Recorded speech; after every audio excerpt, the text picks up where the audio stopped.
This is my Potter's Journal for March 2023. I've made these little bowls as salt cellars in the past. This was for before the invention of the salt shaker, something I haven't done. Today, in the studio, I will be assembling something larger for storing bigger amounts of salt. The Salt Pig, inspired by historic pieces from Weatherigg's pottery, from the Pottery Slipware Collection Museum, hopefully using up some of these scoops. Okay, let's see what's going on in the studio today. To assemble the Salt Pig, we will need the throat and the jug. Wait till you see how I put the knobs on. Just the basic of tools. I don't even know that I'll use all of these. And then the salt cellar, but now they're called a Salt Pig. I cut the opening with a cookie cutter, an egg shape that I kind of shaped into an oval. Maybe if we can fit it in, we'll do something special with this one too. The knob to top it off, thrown off the hump. Who would have ever thought to do something like this?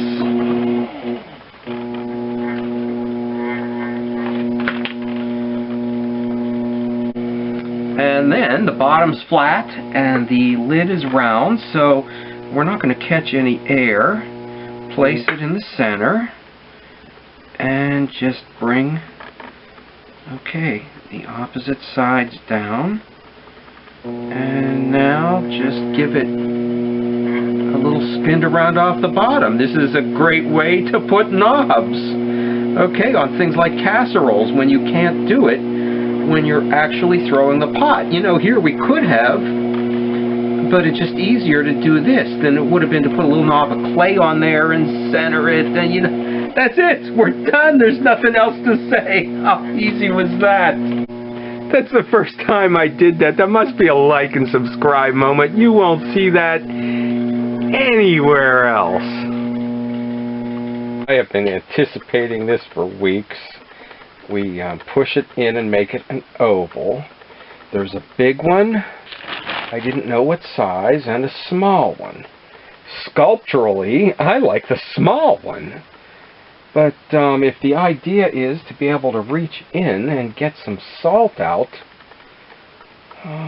you know, this one's not overly big. Okay, we're going to go with the big one.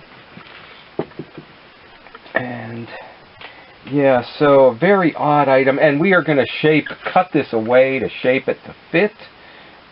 First, okay, at an angle like this, and you know, I have a bit of a problem. The plastic blew off of this, so this is a bit stiff compared to the little ones. They, okay, shaped and formed real nicely onto the piece. I don't know if these will cooperate as easily.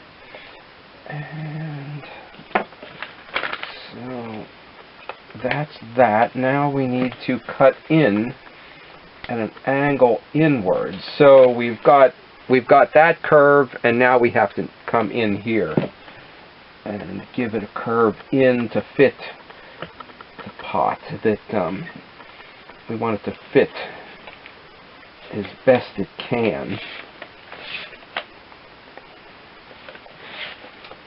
And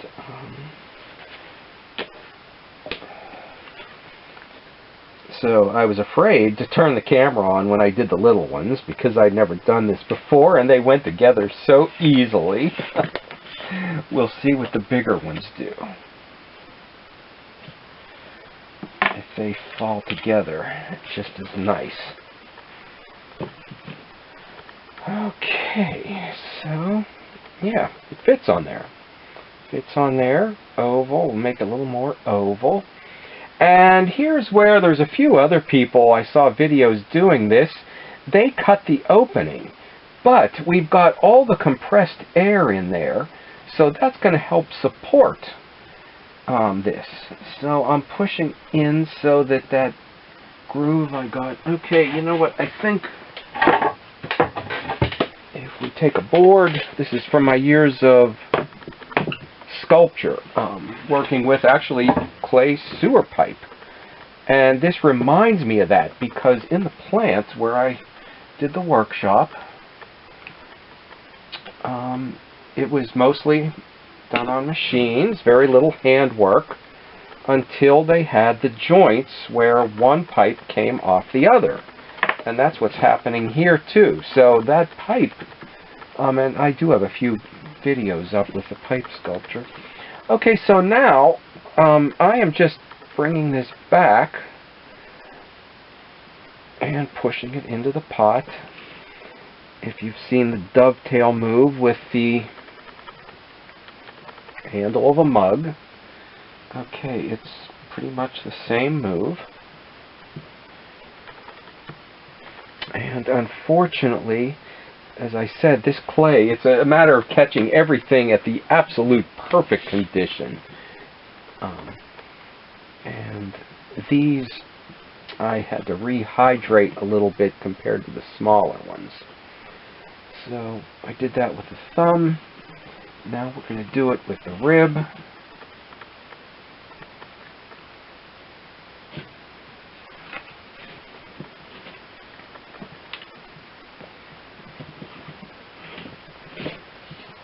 Okay. So, yeah, a real oddity of an item, something that I don't even know when I get these things to the farmer's market how many people know what they are, since it's, you know, something that was only really made and used in a limited part of the world, northern England and Scotland. And even then, I don't know how common. The idea was to be made out of earthenware, and I would guess not glazed, so that kept the salt from, I guess, getting humid and clumping. Okay. And now that we did all that attaching with the compressed air inside, because when it shrinks, compresses the air inside, now we will come in and cut the opening.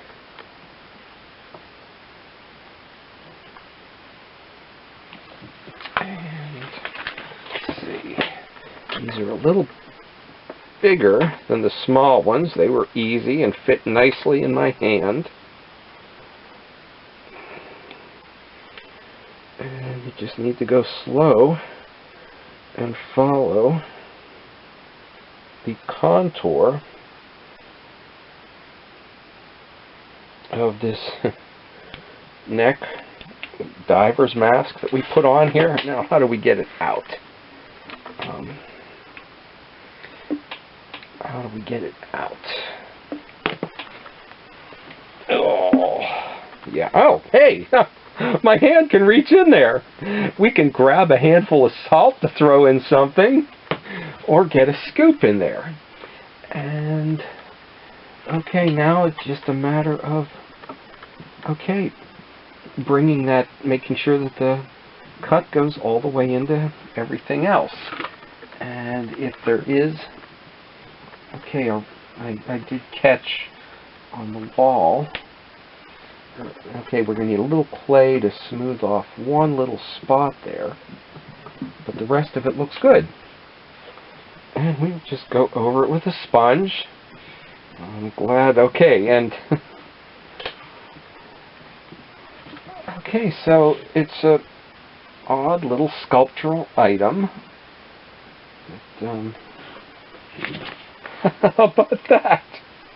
This may be a lifetime supply of these. Maybe we'll be able to fit the decorating in here too.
Did you see that?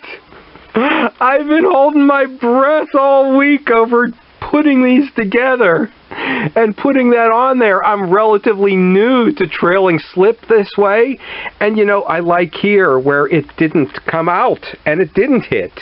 It's not perfect. They're supposed to be handmade. That's what we admire in the old pieces. Okay, so I can breathe now. And the designs influenced by Weatherig's pottery, it seems like every contemporary piece looks back to theirs. I really like researching these old historic pieces. A new development is now they make actually salt pigs. Okay, something I would never do.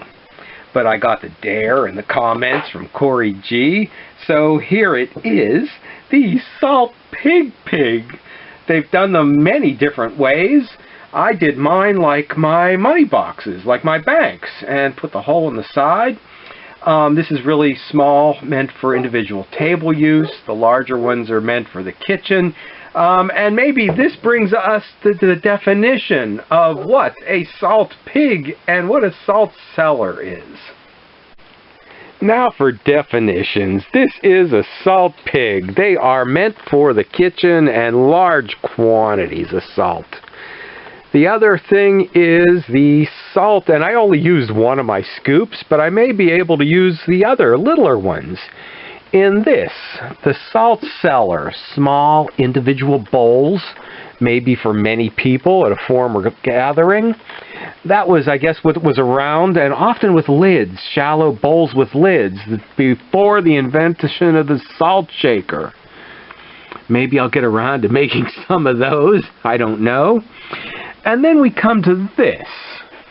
Okay, this is also now, technically, I guess in the would have been at olden times, what would be considered a salt cellar for individual use. They're so small at the table.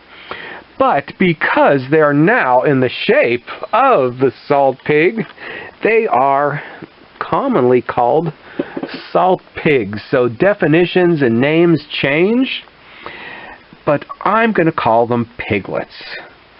And that's a term actually I saw used by Winchcombe pottery to separate them from the salt pig. Okay, this was all fun. It might take a while for me to get these glazed and fired. Stop back in sometime in the future for that and see if I ever use up all these little spoons I inherited.